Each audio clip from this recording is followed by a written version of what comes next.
एवरीथिंगली आप तक सही जानकारी पहुंचाने की पुष्टि करता है। इसका मकसद धर्म से संबंधित सभी विषयों के बारे में ज्ञान प्रदान करना है। एवरीथिंगली से जुड़े रहने के लिए आपका धन्यवाद।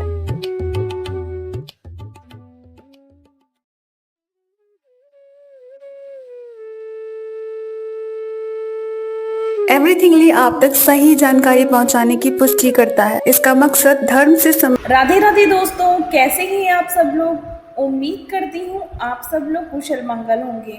आज मैं आपको वट सावित्री व्रत का महत्व, उसकी पूजा विधि, वट सावित्री व्रत पूजा सामग्री और वट सावित्री व्रत की कथा सुनाने जा रही हूँ।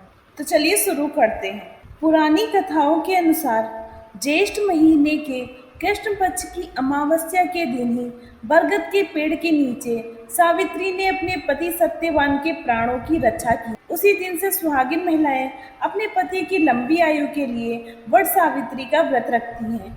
ऐसा माना जाता है कि वट वृक्ष के मूल भाग में भगवान ब्रह्मा, मध्य में विष्णु और अग्रभाग में भोलेनाथ का वास होता है। इसीलिए जो भी महिला इस दिन विधि विधान और सच्चे मन से वट वृक्ष यानी बरगद के पेड़ की पूजा करती है, उसे अखंड सौभाग्य तथा सुख समृद्धि का आशीर्वाद मिलता है। वट सावित्री व्रत में रोली, चावल, 1.25 मीटर कपड़ा, श्रृंगार की वस्तुएं, नारियल, कलावा, कच्चा सूत, बांस का पंखा, भीगे हुए चने, जल से भरा लोटा, सुपारी, पान, पुष्प, 5 तरह के फल, धूप, मिट्टी का दीपक, घर के बने पकवान इत्यादि की सामग्री की जरूरत होती है।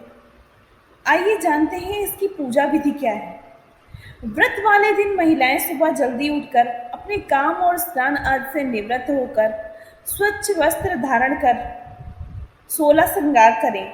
इसके बाद पूजा की सभी सामग्री थाली में सजाकर बरगद के पेड़ के नीचे जाएं। इसके बाद बरगद के पेड़ के नीचे यमराज के साथ सावित्री और सत्यवान की तस्वीर भी रखें। फिर रोली, चावल, भीगे हुए चने, कलावा, फल, लाल वस्त्र इत्यादि अर्पित करें। उसके बाद बांस के पंखे से तस्वीरों पर हवा करें। फिर वट वृक्ष की 5 या 11 बार परिक्रमा लगाते हुए कच्चा सूत बांधें। परिक्रमा के बाद वट सावित्री व्रत की कहानी सुने और फिर पेड़ में जल अर्पित करें। पूजा पूर्ण होने के बाद महिलाएं हाथ जोड़कर मन में अपने पति की दीर्घायु का कामना करें। फिर पूजा के बचे हुए चनों को सबको प्रसाद के रूप में बांटें। आइए जानते हैं वट सावित्री पूजा विधि का दूसरा तरीका। शिवजी ने देवी पार्वती से कहा कि सावित्री व्रत के दिन प्रातः स्नान करके सास ससुर का आशीर्वाद लेना चाहिए। वट वृक्ष की समीप बैठकर पंच देवता और विष्णु भगवान का आह्वान करें। 3 कुश और तिल लेकर ब्रह्मा जी और देवी सावित्री का आह्वान करें। ओम नमो ब्रह्मणाय सह सावित्री यह गच्छ यह तिष्ठ सुप्रतिष्ठिता भव। इसके बाद जल, अक्षत, सिंदूर, तिल, फूल, माला, नैवेद्य, पान आदि अर्पित करें। एक आम या अन्य फल लेकर उसके ऊपर से वट पर जल अर्पित करें। कच्चा सूत लपेटते हुए 7 या 21 बार वट वृक्ष की परिक्रमा करें। तो चलिए शुरू करते हैं वट सावित्री व्रत की कथा। एक समय की बात है, मद्र देश में अशुपति नाम के महान प्रतापी और धर्मात्मा राजा राज्य करते थे। उनके कोई संतान नहीं थी। पंडितों के अनुसार राजा ने संतान है तो यज्ञ करवाया। उसी के प्रताप से कुछ समय बाद उन्हें कन्या की प्राप्ति हुई, जिसका नाम उन्होंने सावित्री रखा। समय बीतता गया और कन्या बड़ी होने लगी। जब सावित्री को वर खोजने के लिए कहा गया तो उसने देवमत सेन के पुत्र सत्यवान को पति रूप में वरण कर लिया। इधर यह बात जब महर्षि नारद को मालूम हुई तो राजा अश्वत्थ के पास आकर बोले कि आपकी कन्या ने वर खोजने में बड़ी भारी भूल की है। सत्यवान गुणवान और धर्मात्मा अवश्य है, परंतु वह अल्पायु है। 1 वर्ष बाद ही उसकी मृत्यु हो जाएगी। नारद जी की बात सुनकर राजा उदास हो गए। उन्होंने अपनी पुत्री को समझाया कि हे पुत्री, ऐसी अल्पायु व्यक्ति से विवाह करना उचित नहीं है, इसीलिए तुम कोई और वर चुन लो। इस पर सावित्री बोली, तात, आर्य कन्याएं अपने पति का वरण एक ही बार करती हैं, अतः अब चाहे जो हो मैं सत्यवान को ही वर रूप में स्वीकार करूंगी। सावित्री के दृढ़ रहने पर आखिर राजा अश्वपति विवाह का सारा सामान और कन्या को लेकर वृद्ध सचिव सहित उस वन में गए जहां राशि से नष्ट अपनी रानी और राजकुमार सहित एक वृक्ष के नीचे दयुमत्सेन रहते थे। विधि विधान पूर्वक सावित्री और सत्यवान का विवाह कर दिया। वन में रहते हुए सावित्री अपने सास ससुर और पति की सेवा में लगी रही। नारद जी के बताए अनुसार पति के मरण काल का समय पास आया तो वह उपवास करने लगी। नारद जी ने पति की मृत्यु का जो दिन बताया था, उस दिन जब सत्यवान कुल्हाड़ी लेकर लकड़ी काटने के लिए वन में जाने को तैयार हुआ, तब सावित्री भी अपने सास ससुर से आज्ञा लेकर उसके साथ वन को चल गई। वन में सत्यवान ज्यों ही पेड़ पर चढ़ने लगा, उसके सिर में असह्य पीड़ा होने लगी। वह सावित्री की गोद में अपना सिर रखकर लेट गया।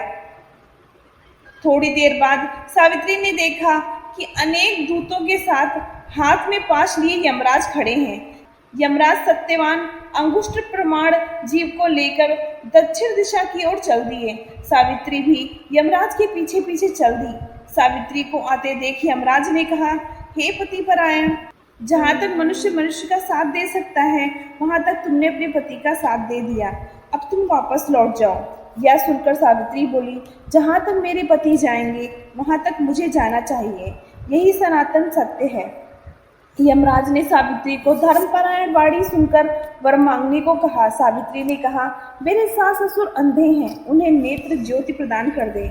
यमराज ने तथास्तु कहकर उसे लौट जाने को कहा, किंतु सावित्री उसी प्रकार यम के पीछे पीछे चलती रही। यमराज ने उससे पुनः वर मांगने को कहा। सावित्री ने वर मांगा, मेरे ससुर को खोया हुआ राज्य उन्हें वापस मिल जाए।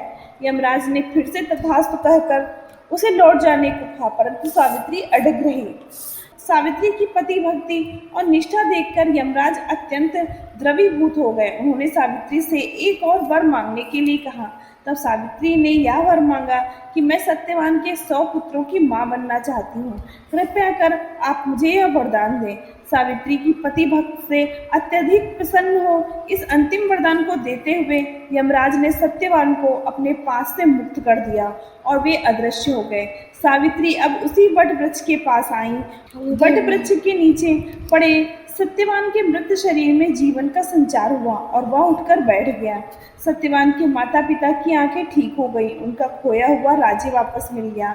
इससे सावित्री के अनुपम व्रत की कीर्ति सारे देश में फैल गई। इस प्रकार यह मान्यता स्थापित हुई कि सावित्री की इस पुण्य कथा को सुनने तथा पति भक्ति रखने पर महिलाओं के संपूर्ण मनोरथ पूर्ण होंगे और सारी विपत्तियां दूर होंगी। सभी सौभाग्यवती नारी को वट सावित्री का व्रत रखकर यह कथा सुननी चाहिए। जिस दिन की यह घटना थी वह ज्येष्ठ मास की अमावस्या की तिथि थी। इसीलिए प्रत्येक वर्ष इस तिथि को सुहागिन महिलाएं अपने सौभाग्य अक्षुण्ण रखने तथा सुख समृद्धि और स्वास्थ्य की कामना में वट सावित्री व्रत रखती हैं। आशा है आपको ये स्टोरी अच्छी लगी होगी। अगर आपको ये स्टोरी अच्छी लगी है तो प्लीज़ हमारे चैनल को लाइक करें, सब्सक्राइब करें और शेयर करें। धन्यवाद।